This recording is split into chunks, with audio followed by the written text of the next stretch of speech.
Oh, got a camera on. Hello, it's Ryan from Immaterial Gamers, and just sat here in this nice little space, and we're bringing the Fantasy League back. We did the Fantasy League, a little tournament of predictions and points and God knows what, back in the spring split of 2020, before all this pandemic business went around, and the four of us who took part, myself, Stefan, Duncan, and the four of us, myself, Duncan, Stefan, and Martin, we played it and we enjoyed it, and points were gained, matches were won and lost, and there was a winner that came out on the end of it. But it was always a trial run, and we wanted to go bigger. So we have. I've wrangled everyone I could possibly get. And we got 9 of us. 9 out of 10 is not bad. And so with that, we had to make the Fantasy League bigger. And it's going to be even more fun. So without further ado, welcome back to the Immaterial Gamers Fantasy League. Hope you enjoy it. We are back. As I discussed in the intro, we had a lot of fun in the first season of the Fantasy League, taking on the Prediction Challenge and the Chaos that was the spring split of the League of Legends European Championship. But now, the summer split has arrived, and instead of 4 of us taking on the challenge, we now have a lot more. 9 to be precise. But what is the challenge? And who are the participants? Well, first off, the challenge. The Fantasy League is a predictions competition that runs alongside the LEC tournament, from the regular season all the way through to the playoff final. There are 3 phases of the competition, split over 4 rounds. Phase 1 consists of, round 1, which takes place over the regular split, lasting 8 weeks, and the top 4 players will go through to round 2. Phase 2 consists of rounds 2 and 3, where the top 4 will predict the results of the brackets of the playoffs. 3 will make it to round 3, which will take place during the semi-finals, and then we'll be left with 2. They will battle it out in one final match in the final phase, in round 4. The winner of that will win a prize, new for this season, a custom-made Immaterial Championship trophy. Well, they will have one by the time the tournament ends. However, let's rewind to how we'll deal with round 1. If you watched the last season, round 1 works the same as it used to, just with some more players. Each of us will attempt to guess, for each of the games in the regular split of the LEC, which team will achieve each of the following objectives. Slay the first dragon, destroy the first tower, or turret, they're one and the same. Obtain the first eye of the herald, killing it is not enough, we had that experience last season. Take down the first Baron Nashor, and finally, destroy the Nexus and win the game. But we do have a new addition to the predictions though. First Blood. Guess which team obtains the first kill of the game? Each prediction is worth 1 point, meaning a shed load of points are up for grabs. In addition, like last season, each of the players will be repping a team from the LEC, and every time that team wins a match, the player repping them will earn an additional 5 points.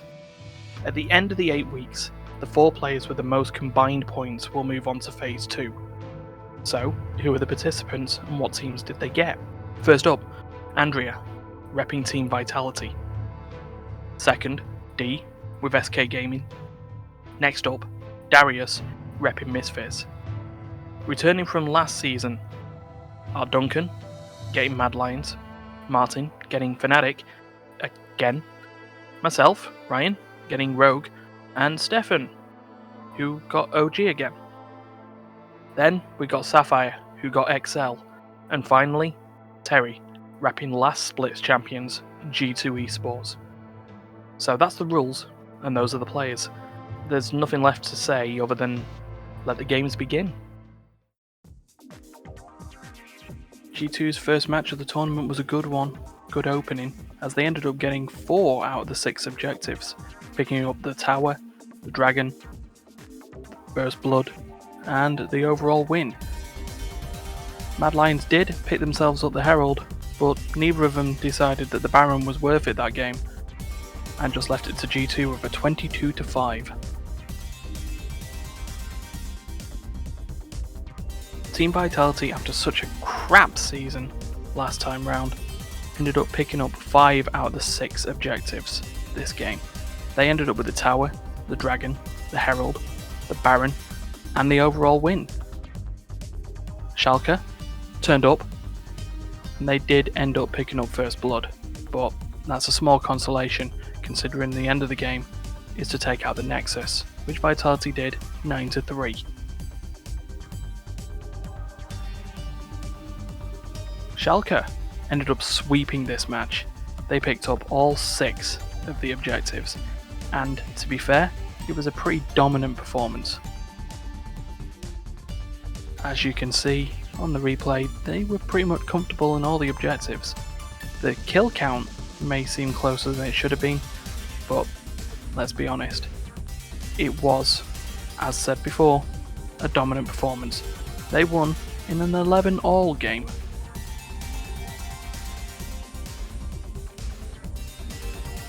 Rogue, seeing SK deciding that they wanted to sweep a game, decided to do it themselves. Again, they picked up all 6 objectives in the match. And, just as before, it was a dominant performance, not really letting XL get into the game at any point. 5-0 by Baron, and then the Nexus was 8-0.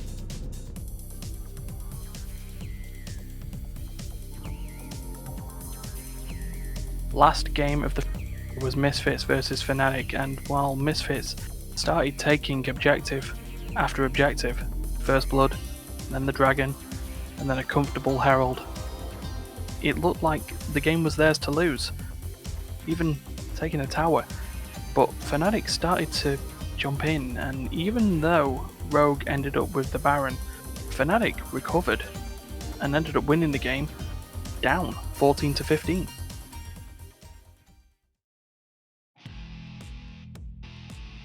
Saturday's first game saw SK and Schalke take each other on. SK got themselves the First Blood, along with, well, pretty much every other objective. They swept this game just like they swept their first game against Origin, and again, it looked to be a little bit of a dominant performance. 7 kills to 1 by Baron, and then ending at 11 kills to 1 when they took the Nexus. Again, Rogue decided to do a anything you can do, I can do better. A 30-second-ish First Blood, along with an early Dragon, and then, again, dominating with pretty much every other objective, even a team fight during a Herald, which was then promptly used on a tower. Again, another comfortable game, and set them up 2-0 for the series. 17-2 Nexus takedown.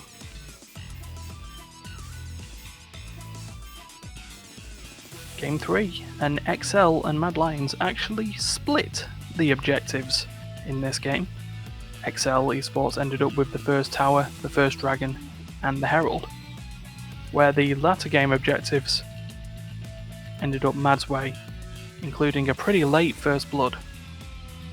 So, with that split, it was pretty touch and go, except for the ace and the 20-4 win. Game 4, and Fnatic and Vitality came along, and this game ended up being sort of the Vitality of old. Maybe that was just Fnatic's dominance though, as they took all but one objective, that being the Herald, which was sneakily took by Vitality partway through the match. But more dominance from Fnatic led them to a Nexus takedown at 15 kills to 5.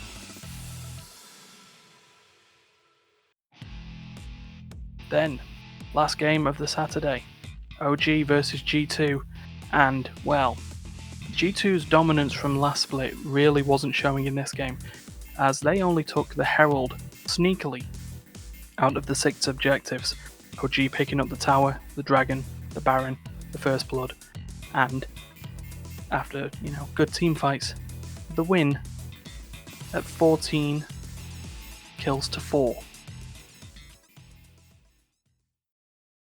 But wait, there's more. It turned out it was a Super Week, so we got Sunday's games. Mad Lions taking on SK, and Mad ended up with 5 out of the 6 objectives for the game. They ended up with the First Tower, the Herald, the Baron, the First Blood, and the win. SK did get a consolation dragon, but Mad Lions just showing that they wanted to win the game a little bit more, even with SK's first 2 days of games. The match ended 18-5 in favour of Mad Lions. Game 2 of the Sunday saw Schalke take on Rogue, and Schalke were a bit more dominant in the objectives, ended up with the Tower, the Dragon, the Herald, and the First Blood. Rogue, when it came down to it though, took what matters. They ended up with the Baron, and then proceeded to take down the Nexus. At this kill rate of 23 to 11. Then it was game 3, Misfits and OG taking each other on, and Misfits got slightly more objectives. They ended up with the Tower, the Dragon, the Baron, and the win. Origin ended up with the Herald and the First Blood. Not that it mattered, as it all ended up. OG took it like a chump.